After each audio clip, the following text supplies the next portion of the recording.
So how do critical criminologists view the cause of crime?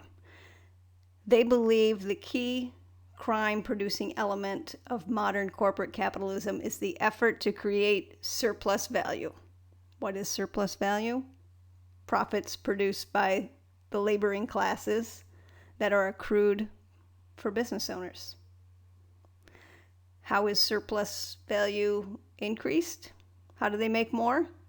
They make workers work harder, work longer, less pay. They replace them with technology or machines. These folks don't support increase in wages, like minimum wage. They don't support health and safety regulations. They don't support healthcare costs. Why? It hits their bottom line. As the rate of surplus value increases, more people are displaced, finding lesser paying jobs or jobs without benefits. And this is a process known as marginalization. They're forced to live in areas with more crime. The commitment to the system declines. It weakens the bond to society, which is also, as we've talked about before, a factor known to produce crime. Another cause of crime, per the critical criminologists, is the failing social institutions, primarily schools. And that's where they focus, right? The primary schools as a focus. They operate as instruments of class and racial oppression, according to critical criminologists. Class bias and racial oppression from, as the saying is, cradle to the grave.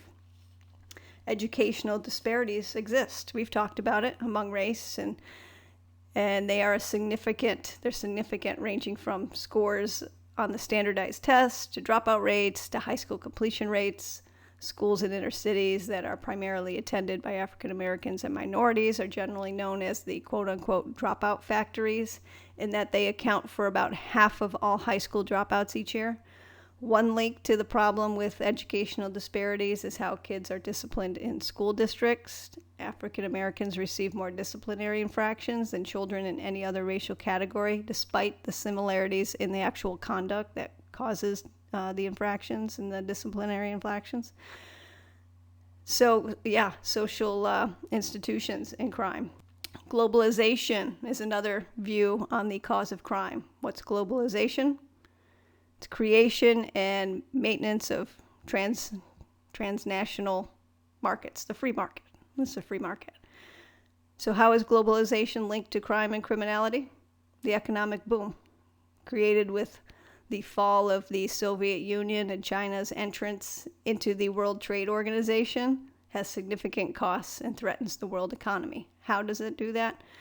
Growing global dominance disproportionately benefits the wealthy, increases vulnerability of indigenous people with traditional way of life, non-democratic operation and influence of international finance institutions, banks not working on the up and up. Workers in the U.S. get replaced by foreign workers. Instant communication via the internet has sped up globalization, thereby having an effect on the economy and eventually the crime rates. State organized crime, yet another cause in crime, according to the critical criminologists. What is state organized crime? Illegal acts committed by state officials elected or appointed in pursuit of their jobs as government representatives. There's a whole line of these. These criminal acts arise from efforts to either maintain governmental power or to uphold the race, class, and gender advantages of those who support the government. So, for example, is going to war with another country in order to secure a natural resource, right? That's another example. Categories of state organized crime include illegal domestic surveillance, human rights violations, extraordinary rendition, state corporate crime, state violence. Let's go through each one of these. Illegal domestic surveillance, when the government snoops, right? They're spying on us through the technology we use. They would tap into social media, cell phones, emails. Maybe you don't remember Edward Snowden. There was a movie made about him, Oliver Stone. He was a national securities agent employee who leaked the information that the government was spying on us and on everybody. Gave that information to The Guardian online publication. And then he ran to Russia, and that's where he's living at the moment. The United States wants to extradite him here and charge him under the Espionage Act for releasing that information. The government's response to it was, hey, we're trying to protect our nation from terrorism. Right? This was all being done under the Homeland Security. So, illegal domestic surveillance. Human rights violations. While occurs primarily in foreign countries, the question begs, is it possible that such violations occur in the U.S.? And consider that passage on page 260, are wrongful convictions a state crime? Or consider that the CIA has sent terror suspects to foreign prisons where they can be subject to harsh interrogation tactics. So it's not happening on U.S. soil, but maybe the U.S. is involved. State corporate crime. This type of crime is committed by those who abuse their authority or fail to exercise it when working with people and organizations in the private sector. A function of the government is to enforce its laws. Some of those laws exist to provide oversight of private businesses so that society isn't harmed in their pursuit of profits. But what if the government actually colluded with businesses to accomplish their political goals? Who is left to protect society? This is the harm caused by state corporate crimes. State corporate crimes occurs when the government cooperates with these businesses and corporations to achieve their common goals, and in the process produce illegal and socially injurious results. Typically, government bad behavior is called what? Corruption. And when businesses break the law to achieve higher profits, it is called white-collar crime, which is when professionals use their positions of power and trust and commit crimes. So state corporate crimes happens as the result of a confluence of certain forces. Okay, the pressure to achieve a goal. There are societal, internal, and economic pressures to succeed. The availability and or attractiveness of illegal or dishonest means. The circumstances exist to achieve the illicit goal. The lack of effective social control.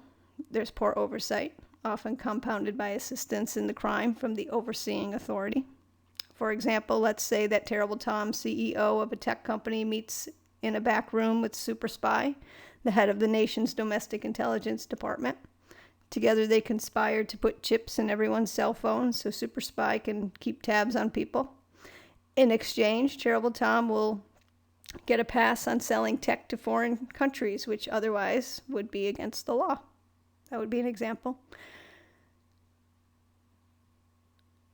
A criminologist would argue that this is not just corruption and white-collar crime, but a hybrid of the two, which is called state corporate crime. So what's the difference? Most importantly, it makes the crimes difficult, if not impossible, to detect because the institution in charge of detection is part of the crime. Also, greater harm can come when two such powerful entities work together to break the law. And the book uses two great examples involving pollution, environmental protections. That's exactly what state corporate crime is. State violence. Some nations, not common in Western industrialized nations, but some nations use violence to quiet groups in order to maintain their power, including using army and police death squads to kill, political opponents, for example.